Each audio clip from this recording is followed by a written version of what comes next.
ام المومنین حضرت عائشہ صدیقہ رضی اللہ تعالی عنہا سے مروی ہے کہ نبی صلی اللہ علیہ وآلہ وسلم تندرستی کی حالت میں فرمایا کرتے تھے، جس نبی کی روح قبض ہونے کا وقت آتا تھا، ان کی روح قبض ہونے کے بعد انہیں ان کا ثواب دکھایا جاتا تھا، پھر واپس لوٹا کر انہیں اس بات کا اختیار دیا جاتا تھا کہ انہیں اس ثواب کی طرف لوٹا کر اس سے ملا دیا جائے یا دنیا میں بھیج دیا جائے۔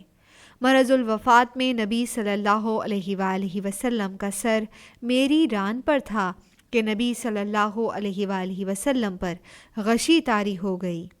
جب اس سے افاقہ ہوا تو نبی صلی اللہ علیہ وآلہ وسلم کی نگاہیں چھت کی طرف اٹھ گئیں اور فرمایا، اے اللہ، رفیق اعلیٰ سے ملا دے۔